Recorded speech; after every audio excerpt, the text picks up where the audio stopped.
All right, good morning. Welcome back, everyone, to these celebration activities for the 60th anniversary of our mathematics department of Symmetric. Today, I am very happy to introduce our speaker, who is a professor of mathematics at Queen Mary University of London, as well as a Turing Fellow. He is editor of several mathematical journals, among them Applied and Computational Topology. He has received the Royal Society Wolfson Research Merit Award. He is currently director of the Institute of Applied Data Science at Queen Mary, although it's basically this task is almost finished. And our speaker research interests are very wide. His results in pure mathematics include the solution of problems of Fox about two-dimensional knotted spheres in four-dimensional sphere, and a problem of Novikov about critical points of multivalued functions on manifolds. Another of his achievements is the solution of the zero in the spectrum conjecture, a statement closely related to conjectures of Gromov and Novikov. Early this century, our speaker mathematical interests expanded to applied algebraic topology, stochastic topology, and topological robotics. He is currently involved in a number of collaborations in applied mathematics that range from topological methods in distributed computing, machine learning techniques in genomics and cancer research, and stochastic topology for modeling brain connectivity. It is thus my great pleasure to deeply thank Professor Michael Farber for kindly accepting to deliver this talk as part of the celebration activities for our 60th anniversary. So without further ado, I warmly welcome Professor Farber to share with us his experience on autonomous robot motion and topology. Thank you very much, Jesus. Thank you very much. Well, it is really a pleasure and honor for me to be speaking at this event, 60th anniversary of Symmetric. And I just want to add also that presently the group of Symmetric on applied topology led by Jesus Gonzalez is among the most productive, most active groups in the world. So it's really an honor for me to speak here. So I'll speak about autonomous robot motion and topology. So it will be a kind of mixture of,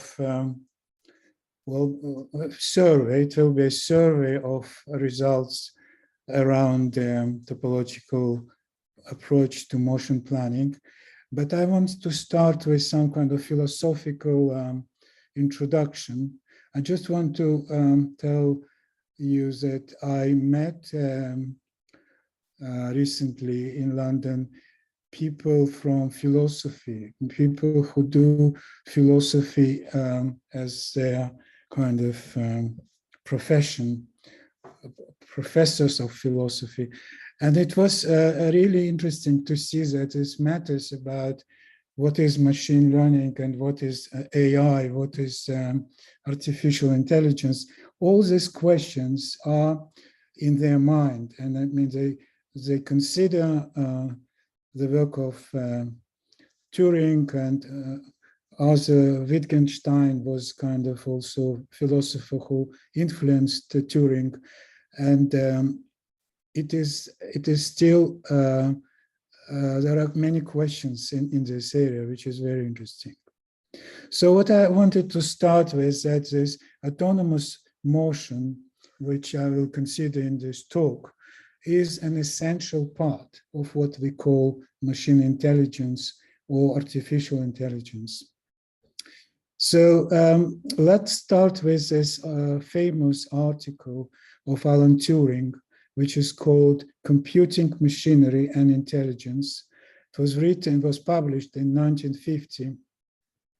In this article, Turing asks what is machine intelligence and how to define machine intelligence. And he says that it is difficult to define what is a machine, what is it, intelligence, but nevertheless, he proposed a test, which is called Turing Test, or it's called now imitation game, to detect machine intelligence. And this test is very important, and it's kind of relevant to my talk. So it is, the test is ability of a machine to exhibit an intelligent behavior which cannot be distinguished from behavior of a human. So just a moment. So this is actually a picture from a well-known movie, which is called Imitation Game, where this Turing, this actor playing Turing, is working on decoding deciphering some codes during the Second World War. So what is this Turing test? So he says that, imagine that we have two rooms and with closed doors. And in one room, there is a machine, and in the other room, there is a human. And then there is a third person or a group of people, a jury, and they give questions to both the machine and to the human, but they don't know where is machine and where is human. They receive answers from each of the rooms, and on the basis of those answers, they must decide where is machine and where is a human. And if they cannot decide, if they cannot decide, I mean, they have no evidence to decide where is that this is a machine which is more stupid than this human people, then it means that this machine is intelligent. So this is what is called Turing test, or imitation game. So there are two major points in this test. First point, which is very important, and it is that machine, we don't specify what is a machine. We don't say that it must be mechanical or digital or biological or chemical. Doesn't matter. It can be built whatever you want. The only requirement is that machine must be able to answer questions autonomously. So this is a very nice point. I like this point. And then there is second point, and the second point is that final decisions on machine intelligence is not absolute. It is subjective. It's given to humans, this judge, this jury. They decide, oh, this is intelligence. So this point is, I think it's not as solid as point one, and there can be different approaches here. And yeah, so philosophers consider all possible ways of defining. So there can be some debate on the second point. Okay, so well, we have decisions in our life, and this machine, artificial intelligence or machine intelligence making decisions, and these decisions are essentially choices. So we have to decide, which means we have to choose out of certain possibilities. So there are two classes of choices: discrete and continuous.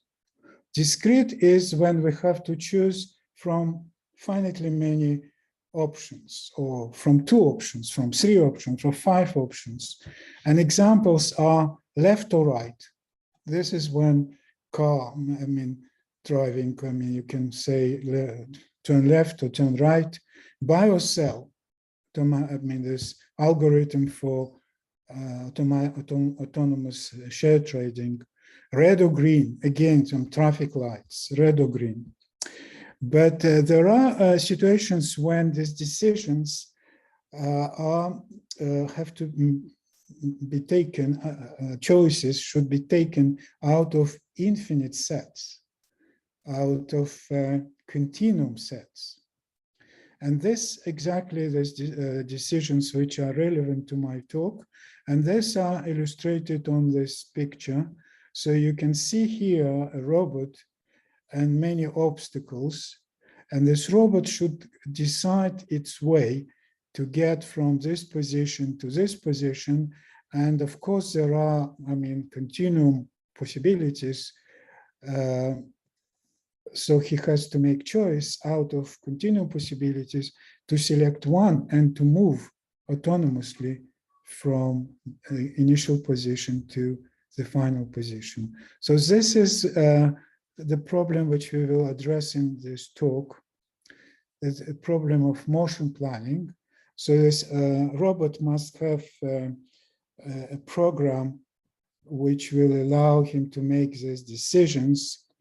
So input of this program, of this algorithm, is a pair of states, the initial state and the desired state. And output of this algorithm is the trajectory from A to B, avoiding obstacles. So, so I will consider this problem. I know that most people in the audience know everything about, let's say, nearly everything I'm going to say. So I will start with just reminding people these basic notions of this approach, which I'm sure is known to 99% of the audience. And then I'll discuss certain topics which are more kind of deeper topics. And first it is TC of RPN, and then symmetric TC of RPN, and then more recent developments, parametrized motion planning in spherical spaces, and rationality conjecture. So I'm just, okay, so the first part will be kind of general introduction, and because I'm quite sure that people are familiar, I'll go it very, very quickly on this part. So, but please stop me if you feel that it is wrong and it is too fast. Please stop me. So everything starts with the notion of a configuration space of a system. A state is determined by a finite set of parameters, and they can be thought of as a vector, as coordinates of a vector. So the configuration space can be embedded into the Euclidean space, and it has inherits topology from and metric from the Euclidean space. So these are well-known examples.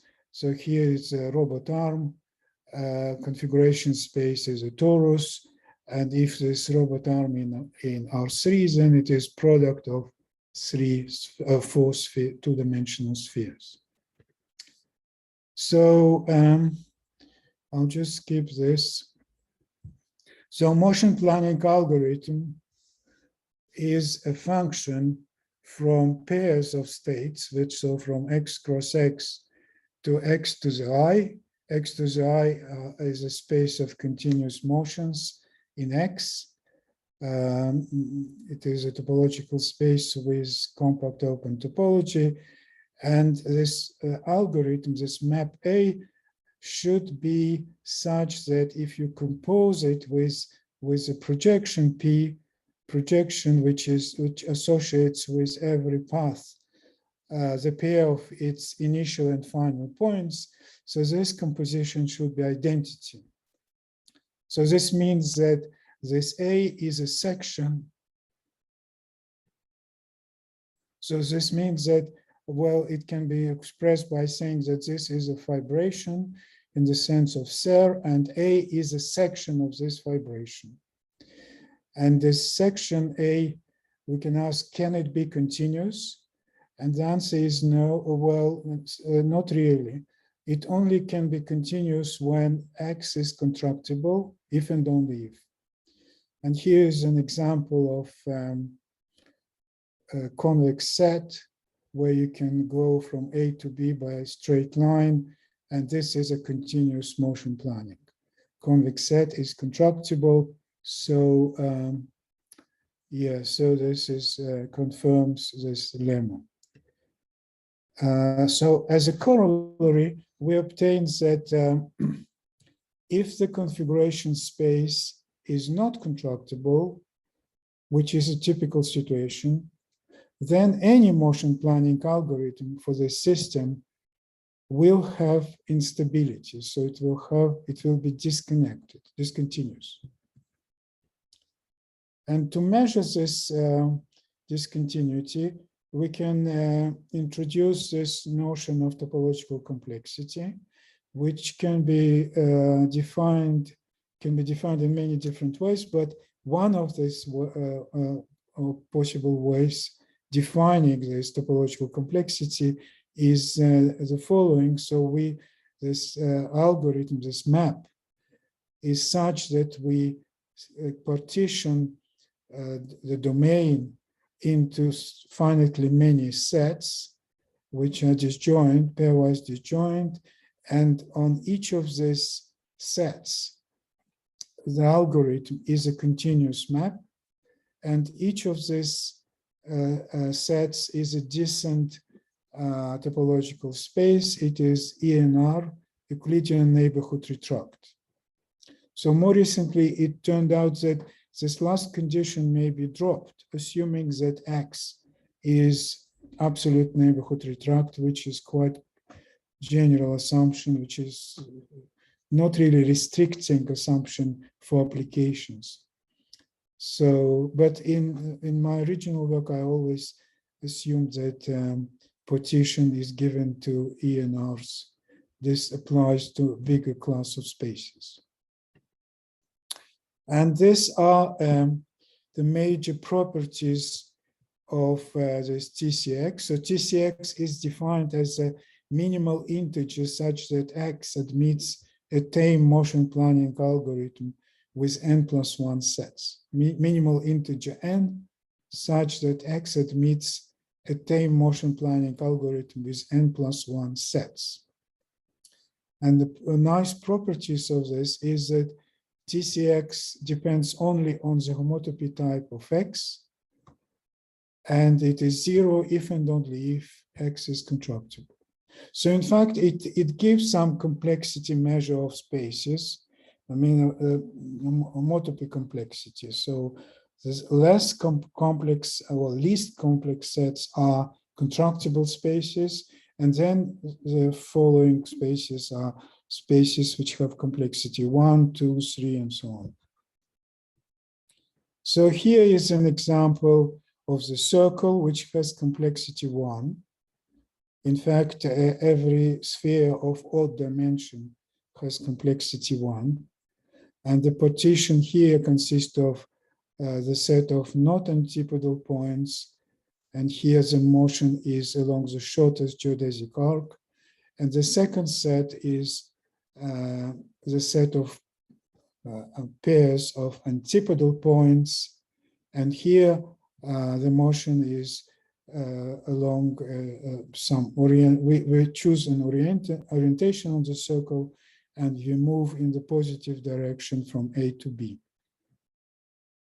So here it shows that TC of X is less or equal than 1, but it cannot be 0 because we know that circle is not contractible, so it is 1.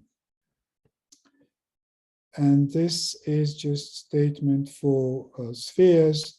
For all odd-dimensional sphere, TC equals 1, and for all even-dimensional spheres, TC equals 2.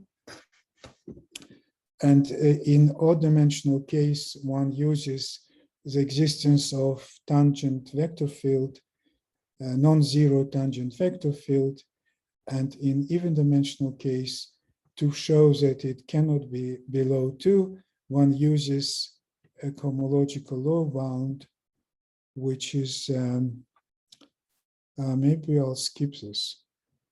I think I'll just skip this. I think people must know this. So there is Chromological Low Bound, which depends on the structure of cohomology algebra of X, which allows to get low bounds on TCX. But there is also upper bound, which is this twice dimension. So playing with upper bounds and low bounds in many cases solves the problem, and we have full results. For example, for orientable surfaces, TC is 2 if genus is 0 or 1, and then it becomes twice dimension, which is 4 when G is 2 or higher. And this is quite typical that in most cases TC equals twice dimension, but not in all cases. So, but we still need to think of this as being kind of generic answer, that TC is twice the homotopical dimension. So just wanted to show you also this result if we have, if we control many systems simultaneously, and each of the systems has the same configuration space X, then this complexity is linear in N. However, if we allow these systems to decide their own way, then it is distributed control, and then the complexity is exponential.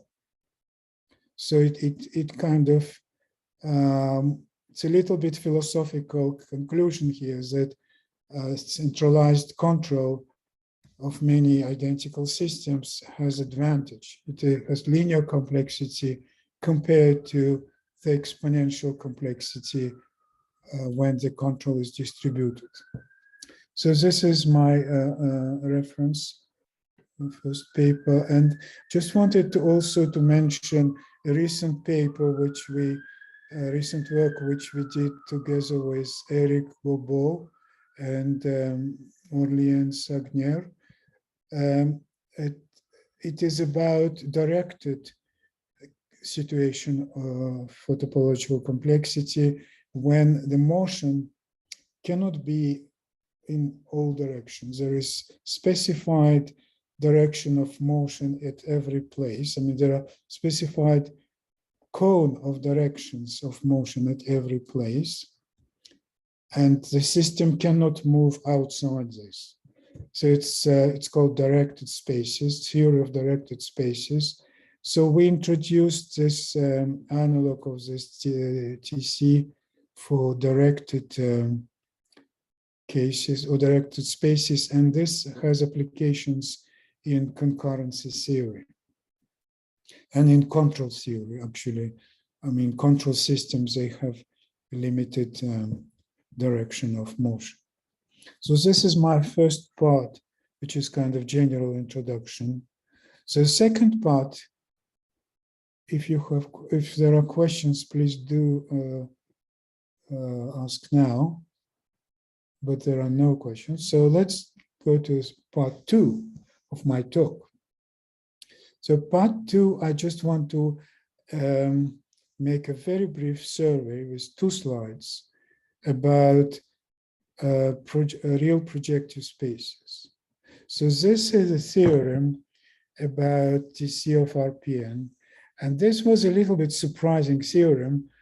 A reference is here. It is joint work with Sergei Tabachnikov and Sergei Uzvinsky.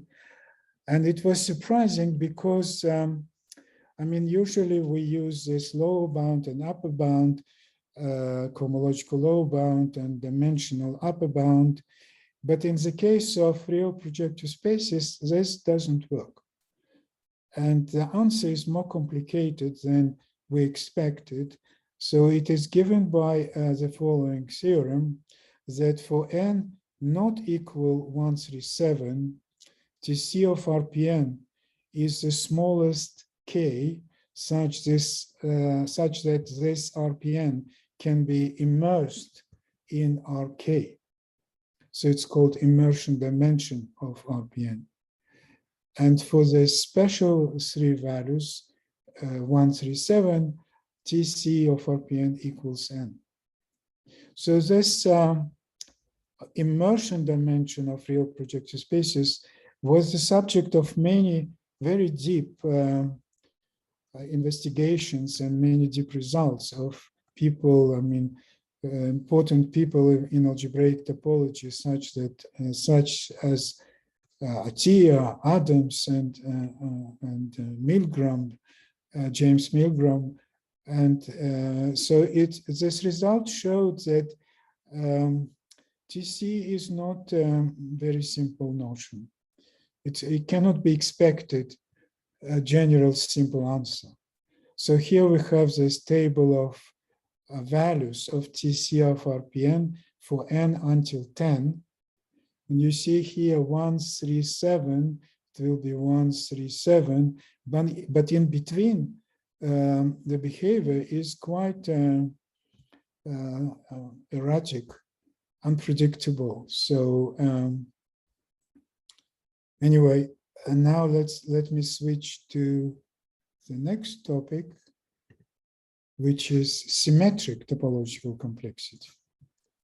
So this, when we speak about motion from A to B, you can say that it is quite natural to require that if you move from B to A, it should be reverse of the motion from A to B.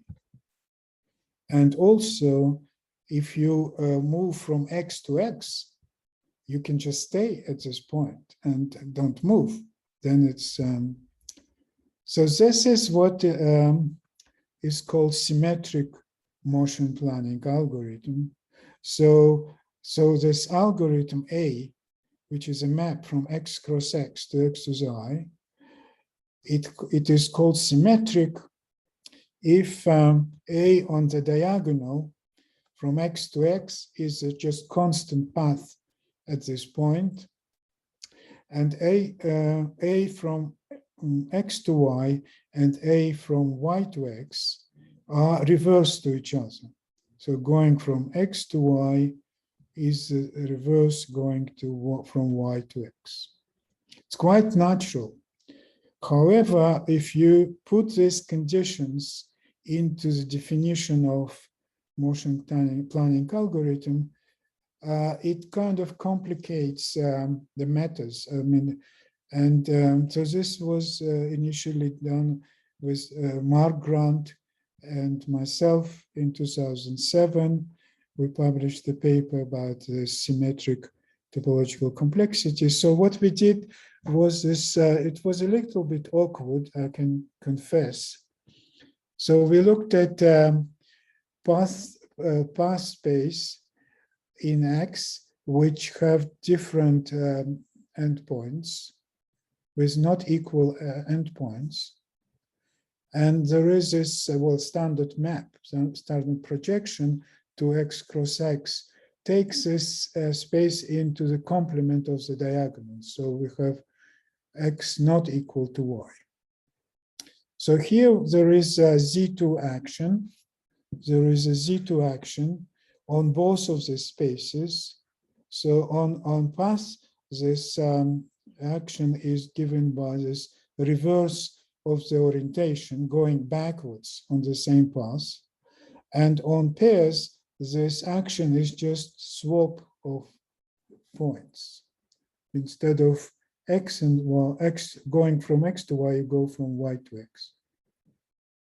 So if we take quotients of this, a quotient of P1 by Z2, we call this space P prime of X. And if we take quotient of this by Z2, this is well-known space, which is standard notation is BX2. So it's space of pairs, unlabeled configuration space of two distinct points in X. So we define this, this mark we define this symmetric topological complexity as sectional category of this quotient map plus one. This one counts as diagonal, which we removed. So this algorithm we just define on the diagonal by constant map at every point, and outside the diagonal it will be given by sections of this map, of this vibration. So there was a remarkable theorem proven just a couple of years after that by Jesus Gonzalez and Peter Landweber. And this theorem says that the symmetric topological complexity of RPN equals the embedding dimension of RPN, which means that it is a minimal dimension of the Euclidean space, Rm, such that this projective space embeds into it. And there is some exceptional, very small list of dimensions. So this is a very beautiful theorem which relates symmetric topological complexity and embedding of a problem for real projective spaces. Okay, and then 5 years after that, well, in 2013, Basabe, Gonzalez, also Jesus, and Rudak and Tamaki, they introduced a beta invariant, which is called symmetrized topological complexity. And the notation is slightly different. There is sigma here. And it kind of measures the same phenomenon, complexity of symmetric motion planning algorithms, but technically this notion is much more convenient and much more appropriate. So the definition is here. So it means that we just cover X cross X by equivariant, by Z2 equivariant open sets, and we such that this map pi admits an equivariant continuous section over each of them. And this symmetrized complexity is related to symmetric topological complexity through this inequality. And as far as I know, maybe Jesus will correct me, as far as I know, there are no known examples when this symmetrized complexity is really smaller than symmetric complexity, except when X is contractible. There are very kind of how to say, not serious examples, which we, with Mark in our paper with Mark, when we showed that the symmetric complexity is not a homotopy invariant for some ridiculous reasons with contractible spaces and single point spaces. Okay, that I think it's still open question if there are real examples when these two are distinct. Okay, so now I am switching to my section 4 of my talk. It's more recent, and it is a joint work with Dan Cohen and Shmuel Weinberg. Okay, so here, I mean, the motivation for this parametrized complexity, sorry, maybe before we go to this, I need to ask if there are questions. No. Okay. So the motivation for this parametrized complexity is that we want our algorithms to be universal. so that they're applicable not only to this specific situation, but to a class of situations. For example, if obstacles move around, then it's different situation, it's different, you need to have a different algorithm. So we want to have external conditions to be part of the input of the algorithm.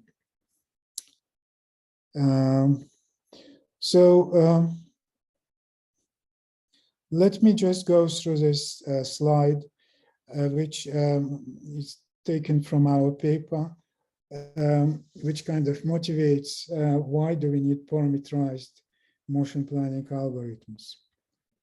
So suppose we have a military commander who controls a fleet of submarines. These submarines should avoid collision with mines, which are floating in waters.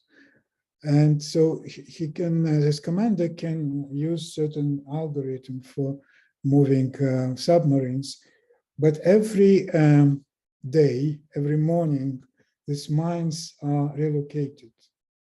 And so the commander should change the algorithm. So now this parameterized algorithm will be one algorithm which where input you put positions of the mines and also current positions of the submarines and the desired positions of the submarines. So this will work for any such situation. So this will be a universal. Okay, so this is motivation. And mathematically, this can be done as follows. So we have a vibration where the base is parameterizes all variety of external conditions. And for each point of the base, if it takes a pre-image, the fiber above this point is configurations consistent with those set of external conditions. So when pointing the fiber changes, we have a whole variety of external conditions.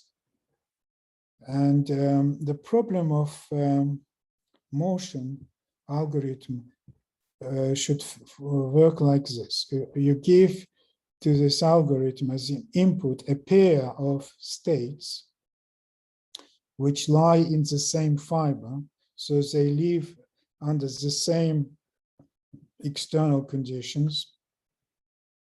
And you want to find a path in the space which connects these two states and also lies in the same fiber. So you can say it reduces to the same fiber. Yes, it does. But we need to have an algorithm which is applicable to all fibers at once.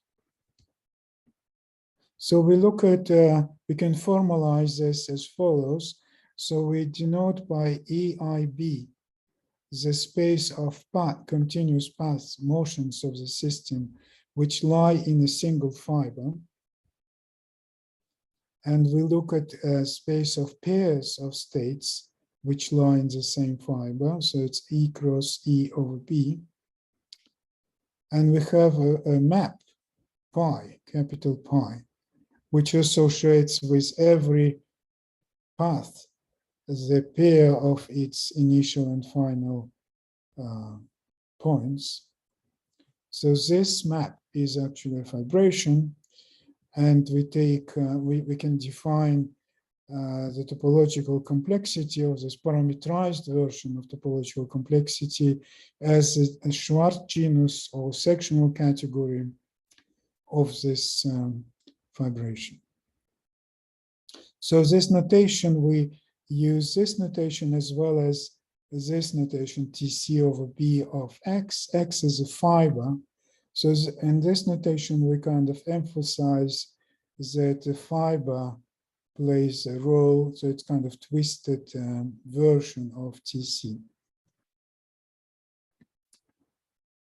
So explicitly, this TC, this parametrized TC is the smallest integer n, such that this space E cross E over B admits an open cover with the property that over each of the sets there exists a continuous section of this vibration.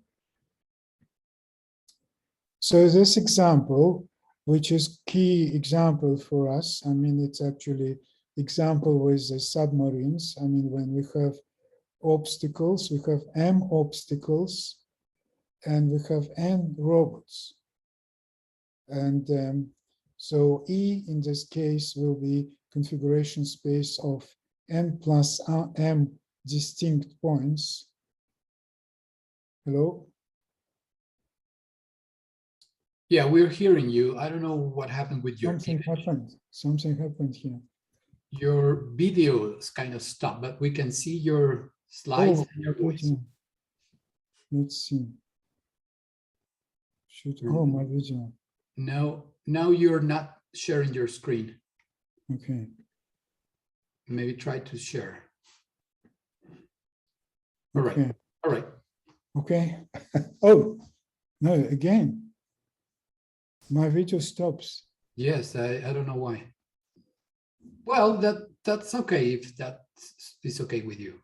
But you can see my slides? Oh, no, Yes. it's back now. Yes, we can see your slides, we can hear you, and we can see your picture.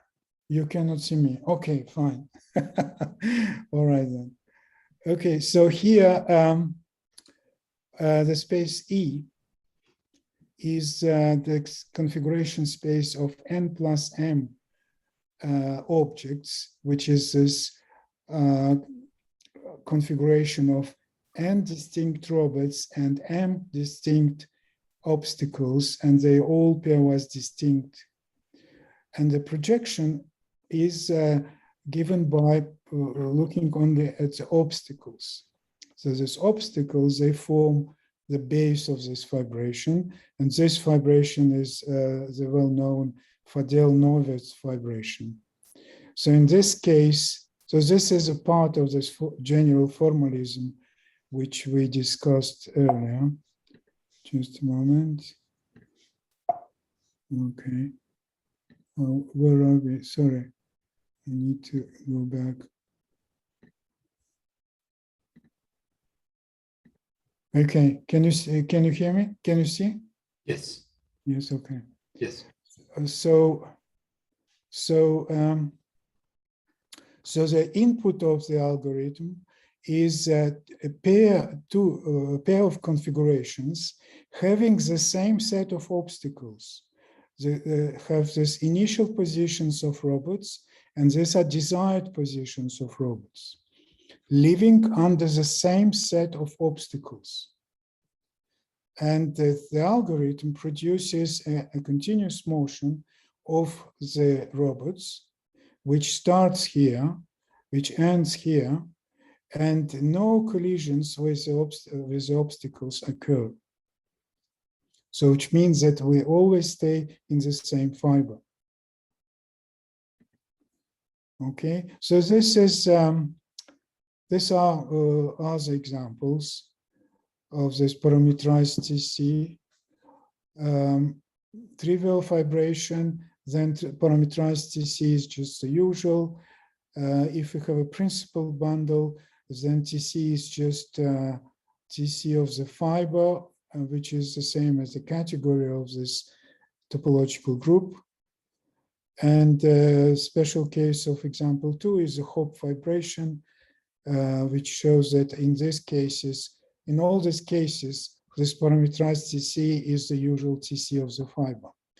However, the main result, which we state as a theorem with Dan Cohen and Schmoll-Weinberger, is that the parametrized TC of the Fadel-Novitz vibration is not the same as TC of the fiber, and it equals 2n plus m minus 1. So it depends on the number of obstacles, and the TC of the fiber is just 2n. So if you go back to this, it's 2n plus m minus 1. So for m greater than 2 or higher, we see that it will be different from the usual TC of the fiber.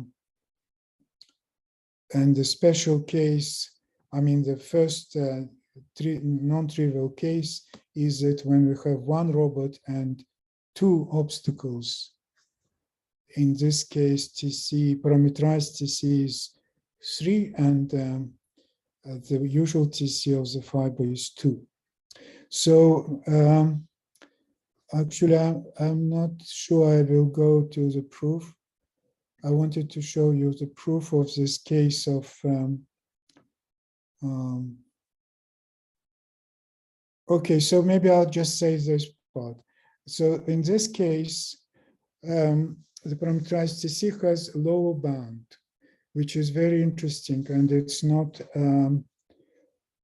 well, it needs further development. So what is interesting here is that we look at diagonal map, diagonal inclusion of the diagonal into X cross X over B. And we look at the induced map on cohomology. So it is an ideal in this cohomology ring. And we look at cup-lengths of this ideal. So this cup-length of this ideal is a lower bound for this parameterized TC. I just want to say that this this map, this product, this map delta star, can be viewed as a certain cup product, because you take two cohomology classes over E, and you kind of compress one fiber, and then you restrict it to the diagonal. So it's exactly what cup product does, but this is kind of parameterized version of cup product. So it is parameterized version of zero divisors cup lengths. And using this applied for del Norbert vibration, which I will skip for now, we get this low bound. And this is a reference, our paper published this year. So I just want to say that, or maybe, sorry, I just want to say this last sentence. We have an explicit motion planning algorithm of this complexity, of this optimal complexity. It is not included into this paper, but it is, we have this algorithm, we'll publish it. And what I want to say is that, I mean, this topological complexity is only part of real complexity of the problem. There is also geometric or combinatorial complexity. And from this algorithm, which we have, which I mentioned just now, it shows that there is certain number, huge number of different domains which are combined together into single domains in this topological approach. This number, n plus m over m factorial, n is the number of robots and m is the number of obstacles. It's a very big number. For example, for n equals 5, so we have 5 robots and 3 obstacles. This number is 270 million domains. I mean, TC is still small. It will be 2n plus m minus 1, so it will be 12. But there are so many domains which are combined into a single domain, which suggests that there should be some combinatorial complexity. I know that there are papers by Tanaka and Jesus Gonzalez about combinatorial complexity for simplicial complexes or for finite topological spaces. I mean, personally, I don't like this term, finite topological spaces, because I think it is misleading. I would say for simplicial complexes. And these papers, I mean, what we know from those papers is that after subdivision, the result converges to the TC, but I think the emphasis should be how far they are from TC and not how close they are to the TC. Okay, so now are you want to, is there a question? Yeah, I wanted to ask one question.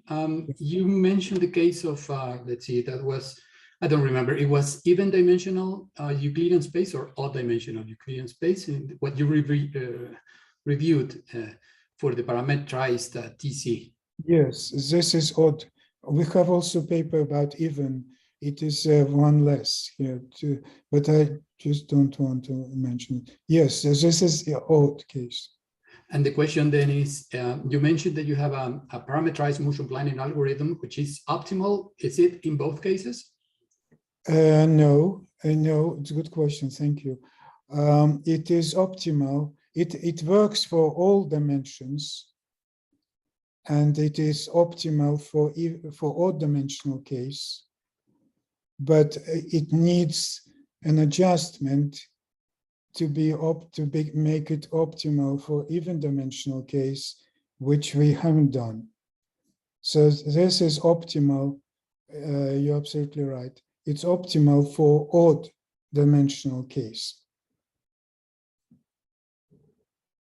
But I mean, there is this non-parametrized version, right?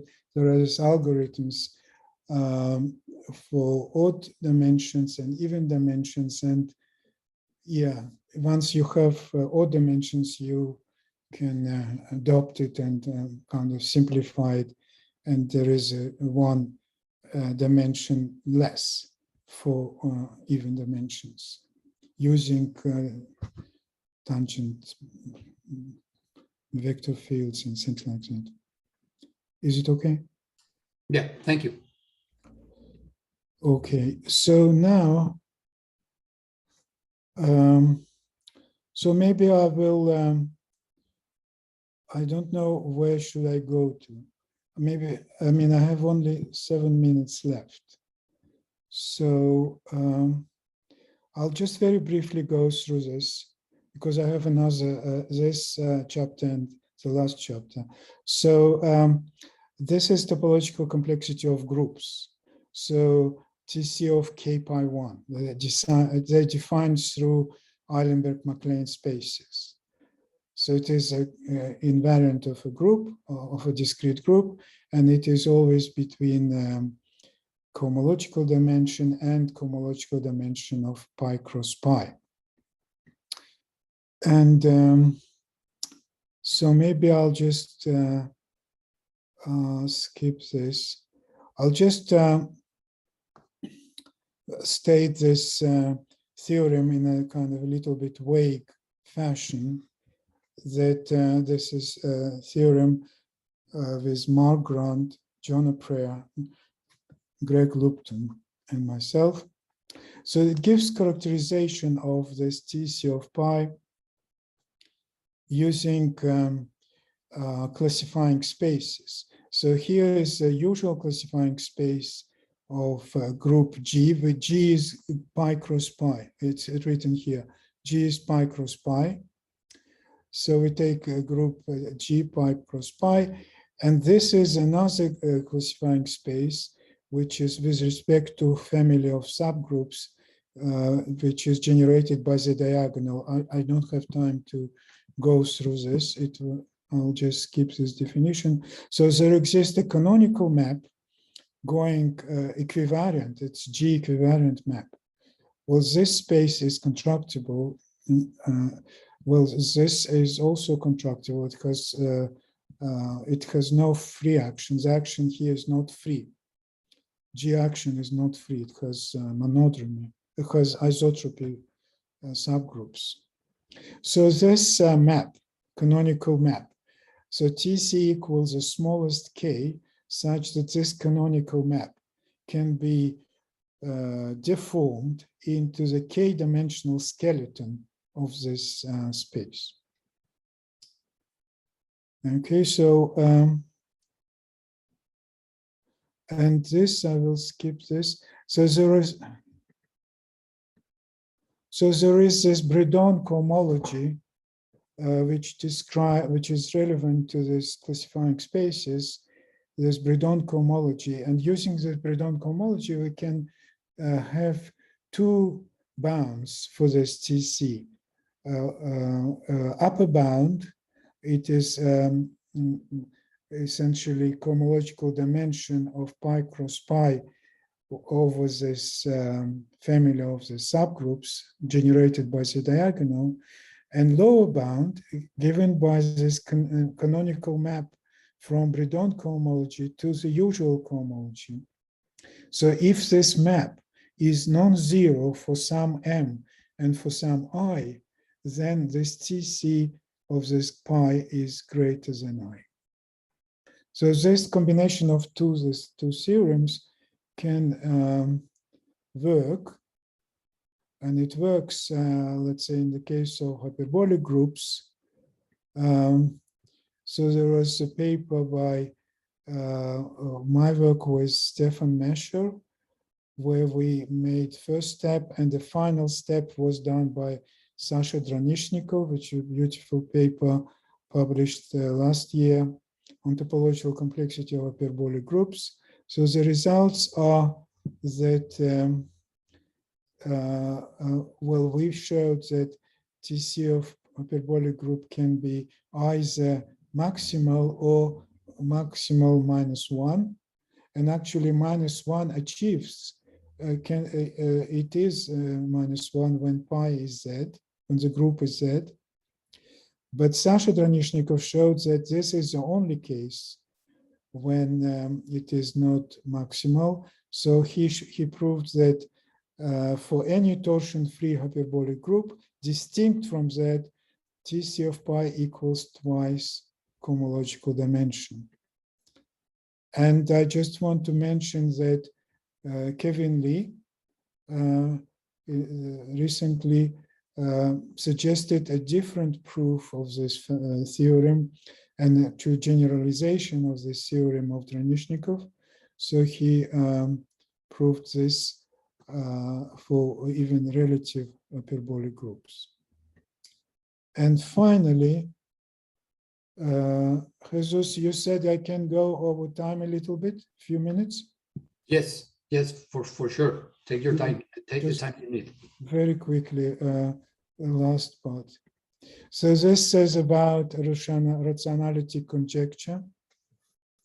So there is higher TC or sequential topological complexity, which was introduced by Yuli Rudyak, and it was studied by many people, including Jesus Gonzalez. So this sequential complexity is when we not only try to arrive from initial position to final position, but we also want to visit on the way certain intermediate positions. Yes, Yuli Rudyak, and this TC is just TC2, and this higher TC, TCR, has it also lies between R times category and R-1 times category.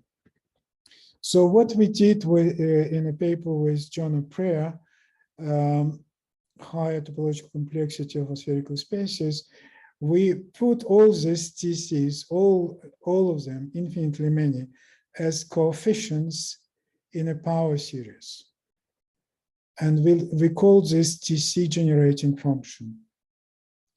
It depends on x, on the space x, because for every space x, you don't have a single number, you have the whole infinite formal power series.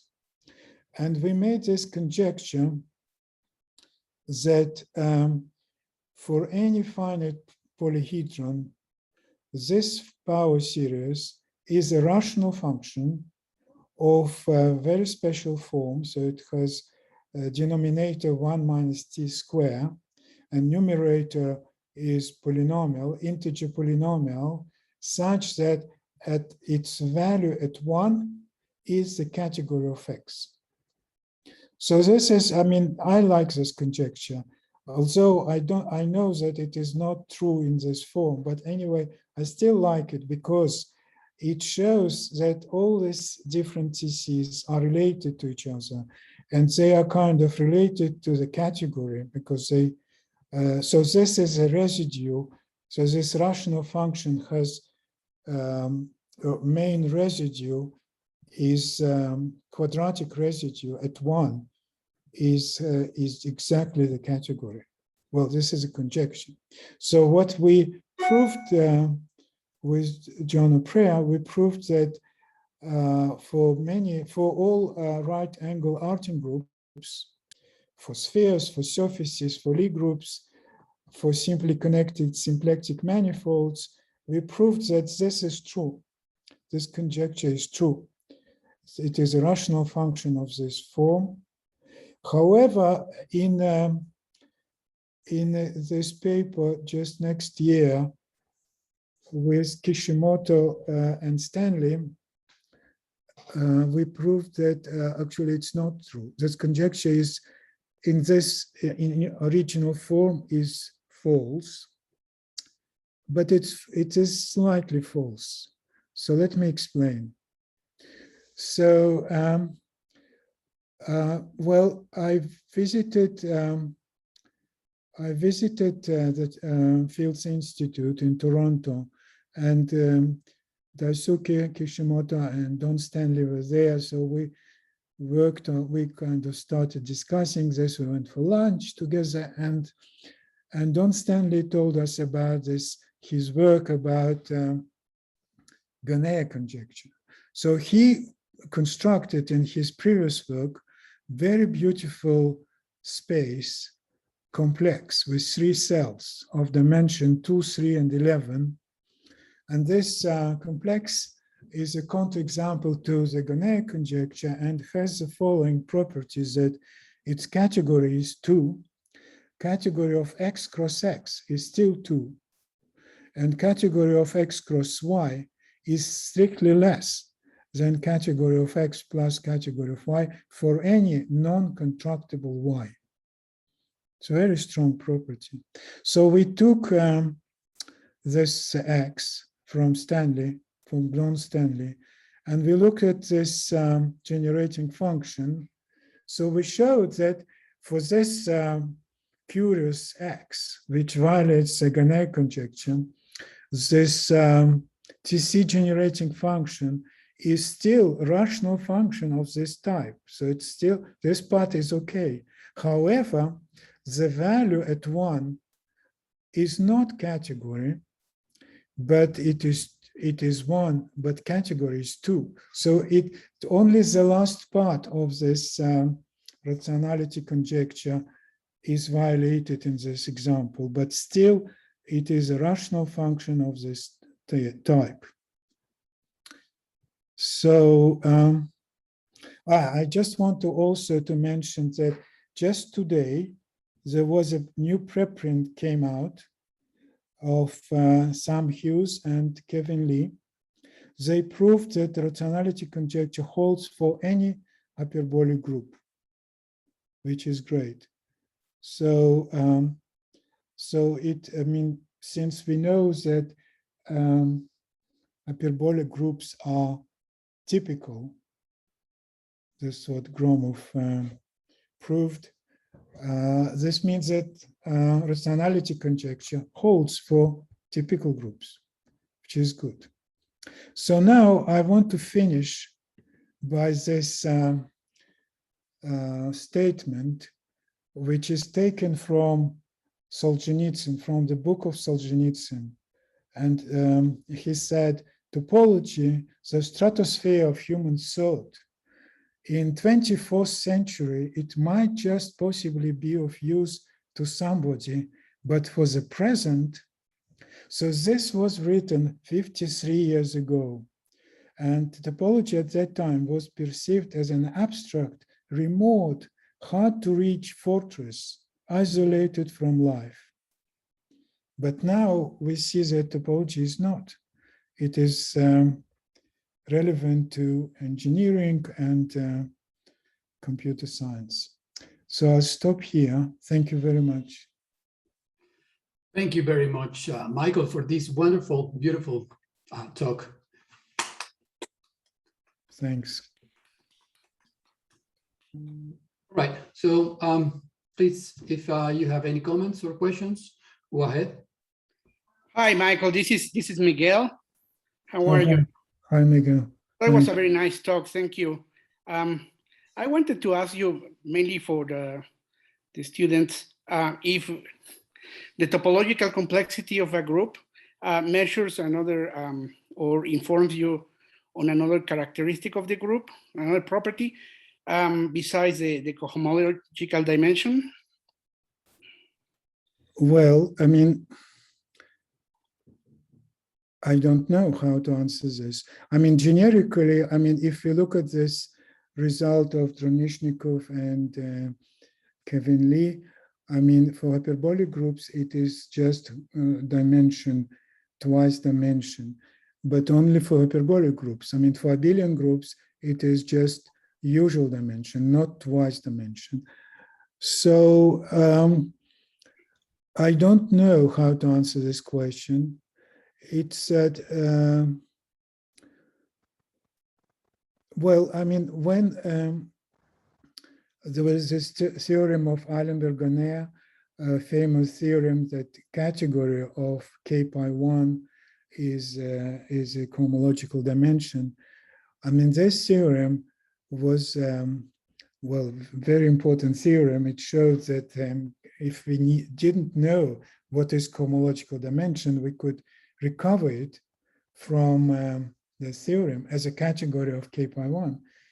I mean, when we started with TC, we thought that TC of a group is something totally different, and it is different. I think it's still a mystery. Maybe people will not agree with me, but I feel that it is still a little bit of a mystery. I mean, of course, for hyperbolic groups, we know the answer. For abelian groups, we know the answer. For right angle arcing groups, we know the answer. For many groups, we know. But actually, for right angle arcing groups, the answer is quite, well, it's not cohomological dimension. It's not twice cohomological. It's kind of in between. You need to look at this graph, and there's 2 clicks. Right, right. So it's, I don't know. Yeah, right angle arcing groups can be very wild in some sense. All right, so there's still some interpretation to be discovered. Thank you very much. Thank you so much. Thank you. Thanks. Michael, you mentioned well, I've noticed this recent paper by Lee and Sam. Huge, yes. The last name.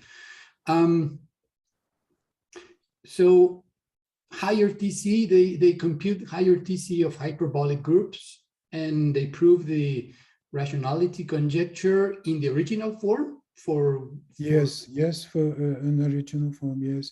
So Kevin Lee, I think he is in the audience. I think he's using different method.